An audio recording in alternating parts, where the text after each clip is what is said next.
So, may hapon, Miss Mia Laureta. I would like to report the W.D. Rose Ethics of Prima Facies Duties. Ethical pluralism versus monism. Most atheists believe in monism, the idea that all moral duty stems from one principle. W.D. Rose, 1877 to 1971, a pluralist, rejected this. He believed such theories are too simple and sometimes counterintuitive. Utilitarianism may justify harming innocents. Kantian ethics may prohibit harm even in emergencies. Prima facie duties, Ross proposed that there are multiple fundamental moral principles, prima facie duties, each with moral weight but non absolutely overriding the others. These duties are fidelity, reparation, gratitude, justice, beneficence, self improvement, non maleficence. So, let's go back to the fidelity. Fidelity is the keeping promise. So, ang meaning ano niya, miss, is to stay true to your words and keep your commitments. Mm. Fidelity is kanang when you kuan daw kuno when you promise someone, dapat daw kuno imo jud kuno siyang buhaton kay it is a promises man. So, when we move to reparation, making amends, meaning ani niya is to fix or make up for the wrongs you've done to others. So, ang kaniyang reparation is imuhan ni siyang i-fix or imo ni siyang kanang ayuhon ang mga bati nimo nabuhat before, and also like more siya kanang to recover and to heal. More siya inana ang kind of making amends. Okay, also the number 3 is the gratitude, being thankful. So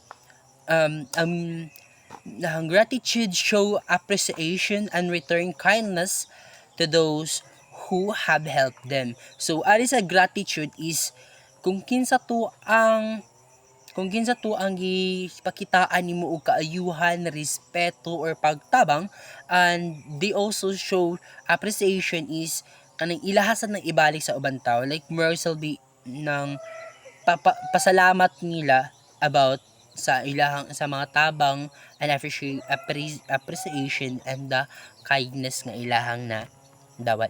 So the number 4 is the justice, being fair. Treat people fairly and give them what they deserve. So, muna na ang katong giingon ay na justice, di ba? Being fair. So, imuhang i-treat ang tao fairly ug imo sad silang hatagan sa ilang mga deserve. And for example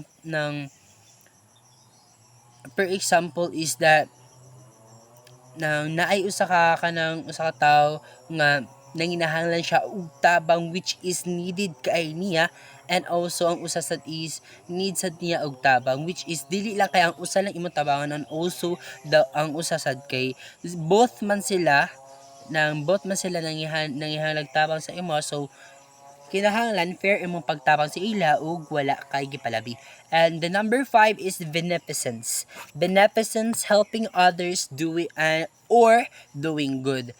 Do kind things to improve the lives of others. So, ari nga part is andam kamo tabang sa ubang tao ug andam sa kamo buhat ug kaayuhan. Mo ni siya ang meaning sa beneficence. And the number 6 is the self-improvement. Self-improvement, better yourself. Work in becoming a better person, morally, intellectually, or physically. So, ari is ato ipakita atong pag-improve sa atong kaugalingon, sa ato ang better self. Yes. Para mahimutang maayo nga tao, so we should improve ang atong kaugalingon. Like dili lang ta mo focus sa uban, but also we should improve ourselves. The number 7 is the maleficence, avoiding harming other persons. So do not hurt others physically or emotionally. So ari nga part is dili jud taganahan, di ba? di man jud taganahan niya na jud tay mapasakitan ng mga tao. So we should not do that because para sad sa ato dili sad lalim nga ikaw mismo ang mapasakitan. So do not hurt. So dili jud na nimo siya buhaton para makalikay ka sa consequences. Okay. Conflicts of duty. Sometimes duties conflict. So di jud ta makaingon nga ang imong duty nga as a student is always ra jud siya mo-focus siya sa imong pagka-student. Because dili sa tanang panahon is muna imong duty is ara ra jud ka. So ang imong duties is pwede na siya magka-conflict, which is sa imong pagka-estudyante is need jud nimo mo absent kay need nimo ubanan imuhang ginikanan sa hospital or something like naay importanteng buhaton, so kinahanglan nimo kuyugan sa nimo imong ginikanan o imong mga kaliwat. Okay? And Ross says we must rely in intuition, our best moral judgment to determine our actual duty. So in ani dire is mo focus ta kanang mo rely ta sa atong intuition o unsay pinajud ka importante, unsay jud mas maayong buhaton o dapat unahon. Okay, example, you promise lunch to a friend but your mother needs a ride to the hospital. So ari nga part is ni promise ka sa imong barkada or friend nga kanang makipag-lunch ka sa iya but mo lagi nagka-conflict imong duty, which is need nimo ihatod imong mama sa hospital para ma-save nimo imong mama. So so ato jud siyang pirmi huna-hunaon ug unsa jud mas maayo ug mas deserve jud siya nga buhaton. Like mo na to nga imuhang mas unahon nimo imuhang mama nga dadunon sa ospital kaysa sa imong barkada or friend nga imuhang promisean nga makipag-lunch ka sa iya. Fidelity versus beneficence. Answers depends on the specifics. If your absence prevents the food bank from operating, beneficence may override fidelity.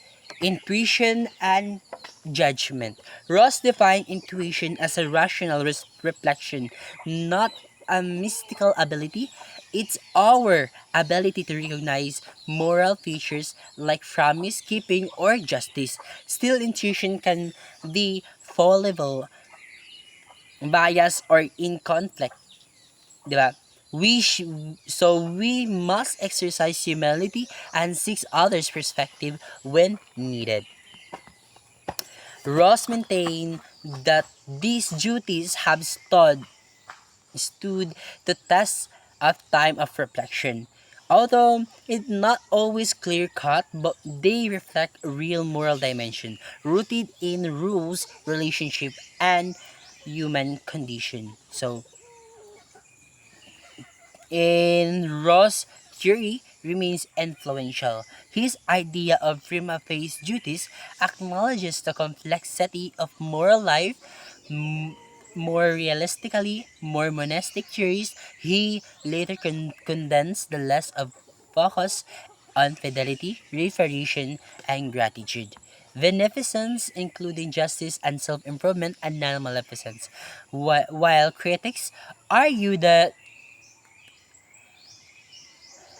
um, the duties lack an unifying structure, Ross held the rational insight in this basis of moral understanding. Thank you.